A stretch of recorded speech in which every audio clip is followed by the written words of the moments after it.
Central California's coastal range is home to California's newest and smallest national park. This place is a geologic oddball, home to eroded volcanic spires, unusual caves formed by rock slides, and one of the rarest birds in the world. I'm Ryan with Focus on the Parks. In this video, I'll share some stories about why this place is special and worth preserving. I'll offer some practical tips for visitors, and I'll dive into the stats and see how Pinnacles compares to other parks in the park system. So without further ado, welcome to Pinnacles National Park. To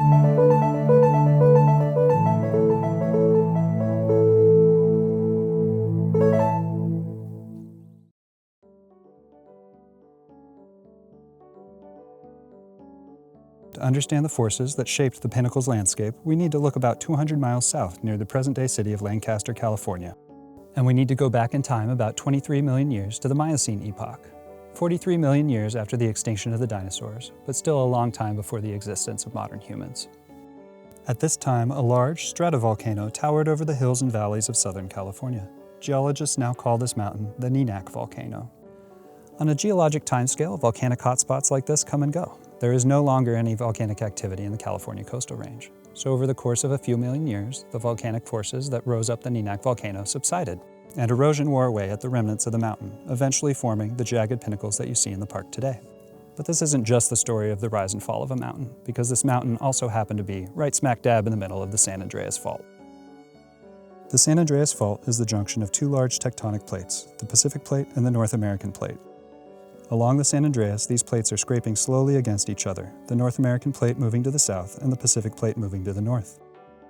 The Neenach volcano was situated right in the middle of this fault line, so while it was being eroded away, it was also being pulled apart at a rate of about 1 inch every year.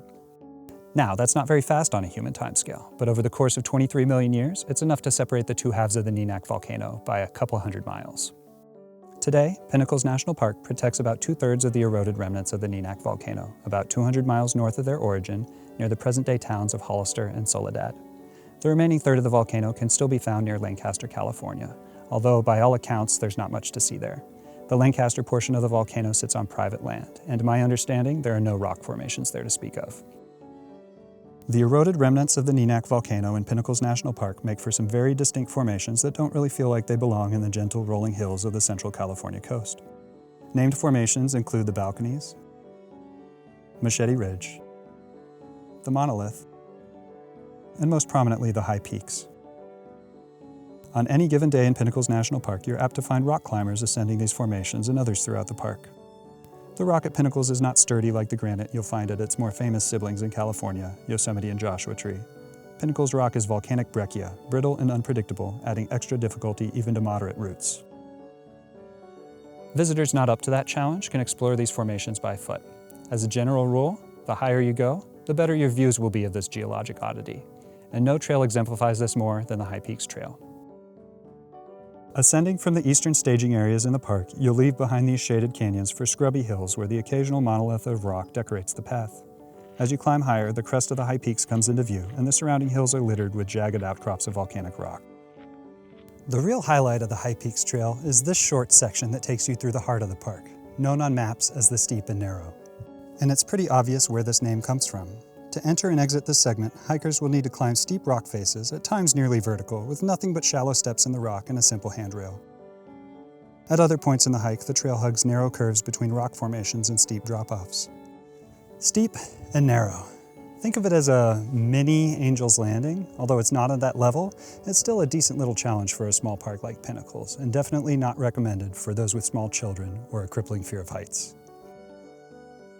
The steep and narrow portion of the High Peaks Trail was constructed between 1932 and 1933, but there were intrepid hikers who explored this area before that, traversing steep sections like this using ropes. After climbing a few sets of steep stairways and hugging a segment of cliffs, the trail opens up and offers a nice selection of boulders to sit on and take in the view. This is a great place to grab a snack, look out at the eastern landscapes of the park, and try and spot one of the most endangered birds on the planet.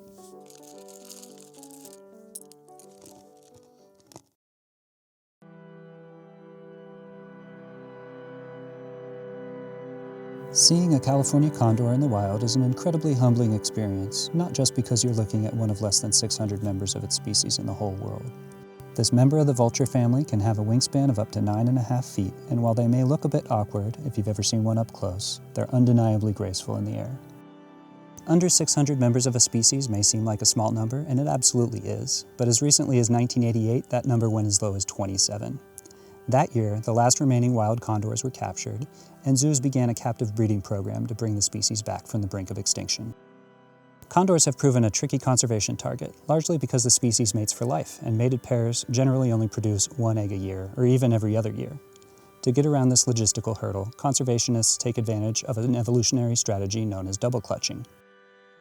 If something happens to a mated pair's egg, the female is naturally capable of laying a second egg.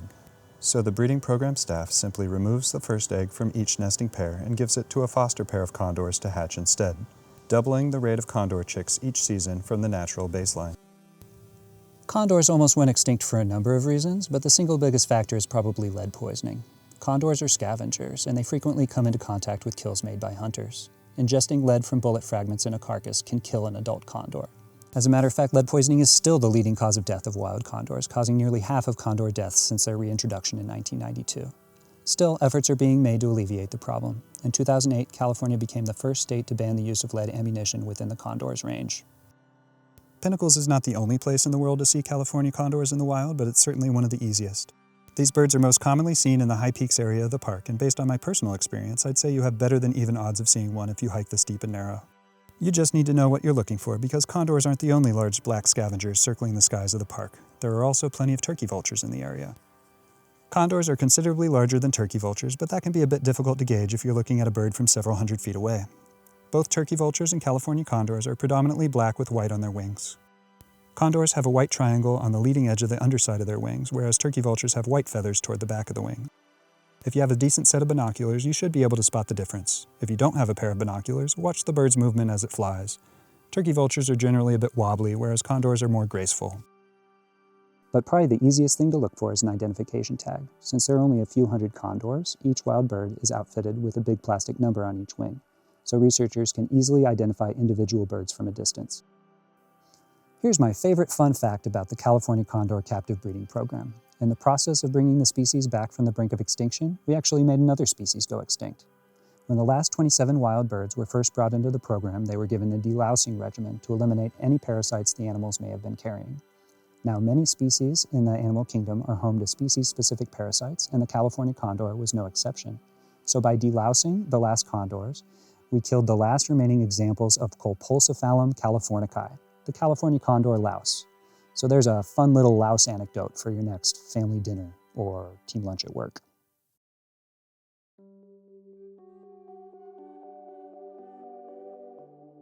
Over the past 23 million years, the eroding remnants of the Neenach volcano have been responsible for another remarkable feature at Pinnacles National Park, its collection of talus caves. Talus caves are formed differently than solutional caves like Carlsbad or Mammoth. They generally start as a simple canyon carved by water, like the many small canyons that characterize the Pinnacles landscape today. Then a rock slide, perhaps triggered by a strong earthquake, dislodges large boulders situated above the canyon floor.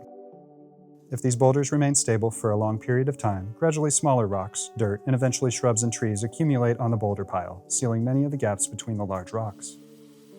As the running water continues to carve the canyon, a gap forms between the wedged boulders and the canyon floor, creating a cave.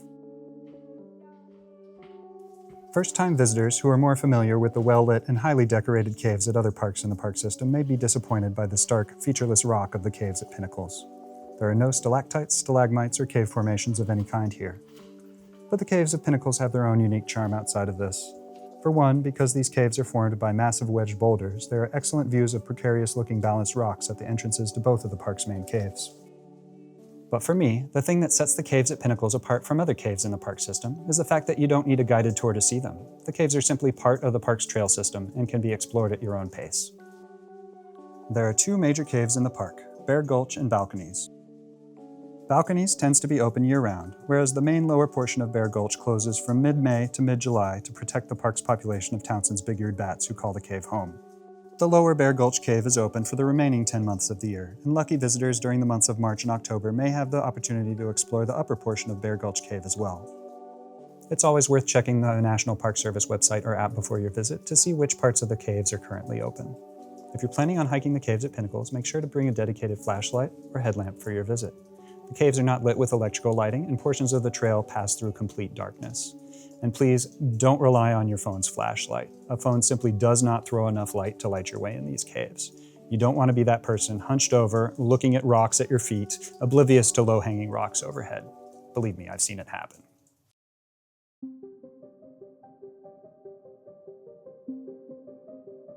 For thousands of years before Columbus, the Shoshone and Mutsun tribes inhabited the area now known as Pinnacles, and many of their descendants still have ties to the park today. Within the present park boundaries, there are a number of archaeological sites which serve as a reminder to these earlier generations. However, none of them are accessible to the public. By the time settlers of European descent began settling the area, most or all of its native populations were gone, either killed by disease or sent off to one of California's Spanish missions. Homesteaders began to arrive in the mid-1800s, starting with the Bacon family in 1866. Remnants of the Bacon family ranch can still be found in the park today, accessible via a short, unmarked trail off the Eastern Visitor Center's overflow lot. The Bacon family, along with a neighbor by the name of Schuyler Hayne, were the first people in modern times to explore the caves and pinnacles of the area. It was Hayne who first had the idea of preserving the area around the Pinnacles as a national park, eventually gaining the attention of local Congressman James Needham, who would in turn recommend the area to Gifford Pinchot, head of the U.S. Forest Service. This would lead to the establishment of the Pinnacles Forest Reserve in 1906. The Forest Service was an awkward fit for Pinnacles, in part because tree cover in the area is fairly sparse, and in part because the Forest Service was not tasked with preserving scenic resources at that time. There was also the question as to whether Pinnacles was a glamorous enough destination for national park status. Fortunately, around this time, Congress passed the Antiquities Act, which gave the President of the United States the power to preserve objects of historic and scientific interest as national monuments. Thus, Pinnacle National Monument was formally established by President Theodore Roosevelt on January 16, 1908. This was the 12th national monument ever created, and it was established the very same week as Grand Canyon and Muir Woods National Monuments. The initial boundaries of the monument were quite small, protecting only about 2,000 acres around the High Peaks area. This initial tract of land was largely surrounded by private land, was inaccessible by public road, and had no real management to speak of. This would be rectified slowly but surely over the course of the next century. A road was built to the west side of the monument in 1910 and another to the eastern side in 1914. Curiously, these roads still do not connect in the park to this day. The National Park Service was established in 1916, taking control of all national parks and monuments in the country, including Pinnacles. However, Pinnacles wouldn't receive any full-time staff until the year 1925. Since its inception, the park's boundaries have been increased on 11 different occasions by 7 different presidents, expanding the park to its modern dimensions of 26,685 acres. Driving through the eastern road of the park, you can still see signs of the park's previous borders, and by that I mean literal signs that used to be situated at the park's border, but are now well within the park's boundaries. Notable additions to the park over the years include the full Bear Gulch cave system in 1923, the acquisition of several private properties in 1931 which previously blocked access to the core of the park, and the purchase of the old Bacon Ranch homestead and adjoining campground in 2006. The most recent addition in 2014 added 3 acres to the northeastern edge of the park along Route 25. This was to incorporate the Bear Valley School, a one-room schoolhouse built in 1903 that is currently being restored by the Park Service. In January of 2013, after nearly 4 years of campaigning by Congressman Sam Farr, an act of Congress signed by President Barack Obama redesignated Pinnacles National Monument as America's 59th national park.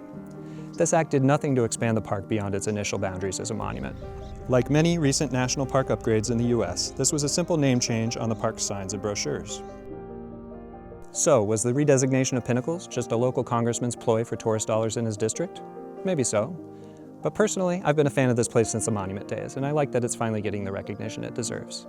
I also like the idea that Schuyler Hayne's century-old notion of a Pinnacles National Park has finally become a reality.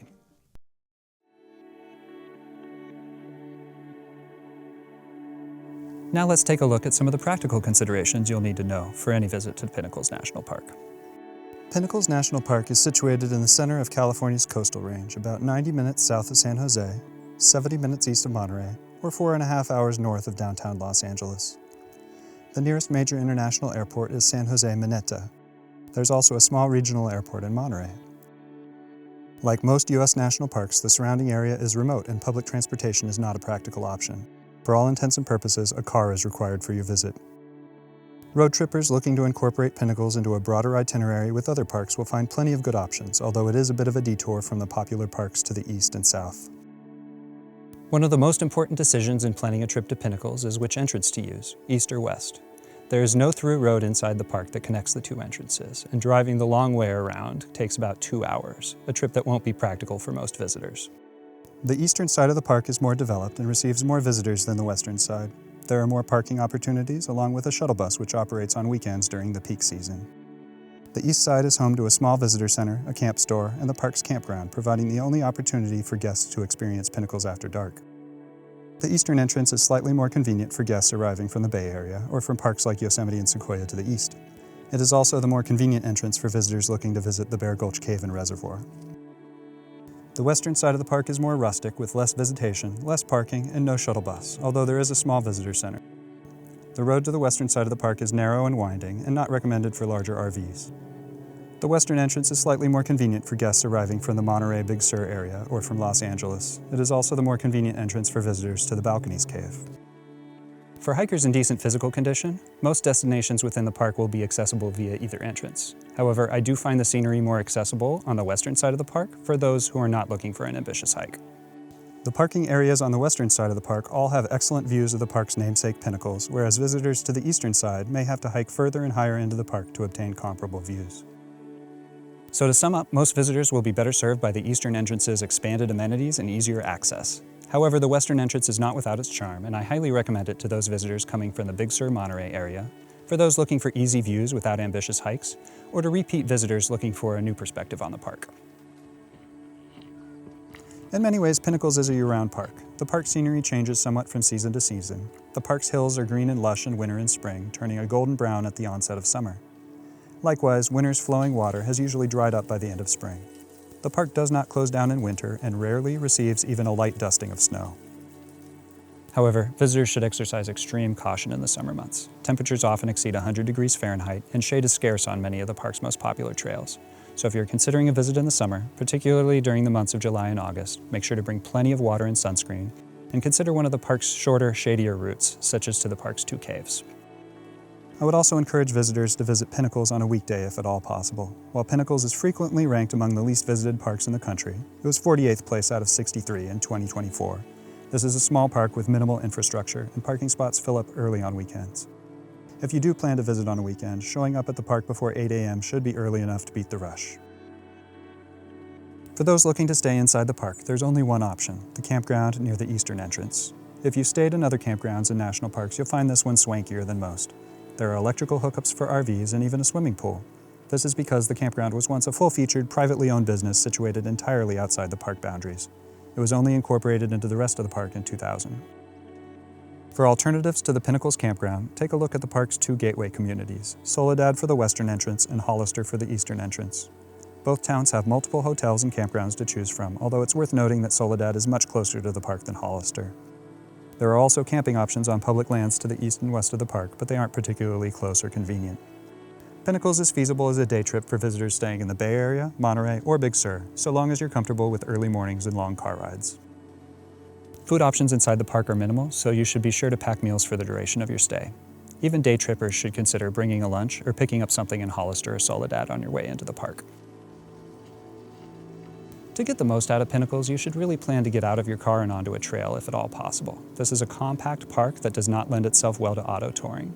There are only about 9 miles of road on the park, and there isn't a single vehicle turnout with an interpretive sign anywhere as far as I'm aware. Hikers will find about 30 miles of trails ranging from short wheelchair-accessible loops to longer wilderness trails and strenuous climbs up into the higher elevations of the park. All hikes at Pinnacles are day hikes. Backcountry camping is not allowed, not even on the wilderness routes. Most hikers will be drawn to the caves, the reservoir, and the high peaks. The caves and reservoir hikes are relatively short and easy to moderate in terms of elevation gain. The High Peaks Trail is a longer, more strenuous hike with 13 to 1,500 feet of gain depending on your starting point. Pinnacles boasts a number of climbing routes as well, clustered around the core of the park. Climbers should come prepared to tackle the challenge of Pinnacles' brittle volcanic rock.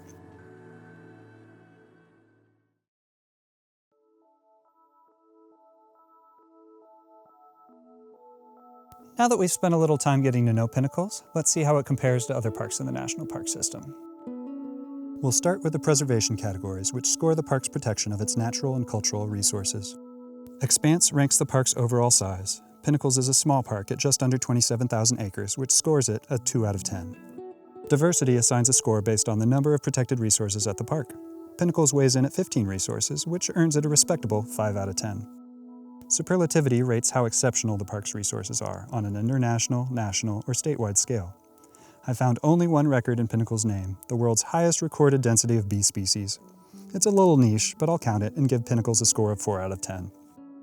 Biodiversity measures the number of species protected within the park. The National Park Service lists 1,187 species at Pinnacles. Pinnacles also gets a bonus here as a habitat for the endangered California condor, earning a total score of 4 out of 10. Uniqueness compares the park's resources against those protected at other national parks. Pinnacles unfortunately does not rate highly here, with many of its key features quite common at other parks in the park system. Pinnacles earns a 1 out of 10. Tallying these 5 categories earns Pinnacles a somewhat low preservation subtotal of 16 out of 50. Time to move on to the visitation categories, which score the park's visitor experience. Reachability is a score of how easy it is to get to the park. Here, Pinnacles shines with easy airport access and 7 national parks within a 6-hour radius. Pinnacles gets a well-earned 10 out of 10. Interactivity covers the number of activities available for visitors to partake in. There are a handful of activities here, but not a ton of variety, earning Pinnacles a 2 out of 10. Explorability is a measure of the park's infrastructure, particularly its roads, trails, and waterways. Pinnacles is a small park with only about 35 miles of trails, but it gets bonuses for having multiple visitor centers and a shuttle bus, earning the park a score of 4 out of 10.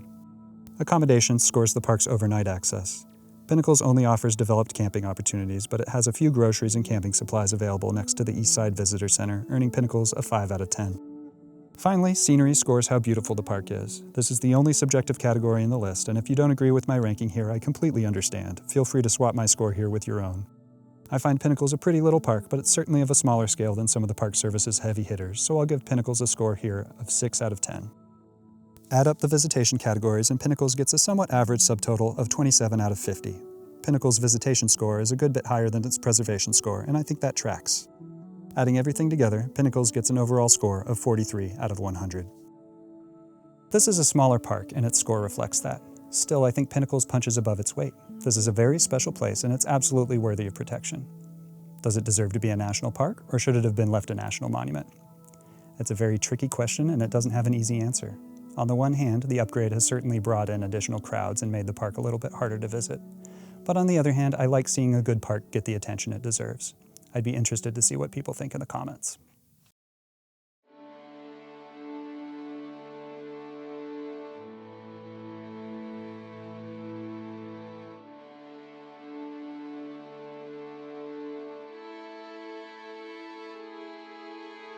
So that's it for Pinnacles National Park. If you like what you saw, I hope you consider liking and subscribing to Focus on the Parks. We've got more videos like this on the way for other parks in the National Park System. So stay tuned, and I hope I'll see you at the next park. Bye.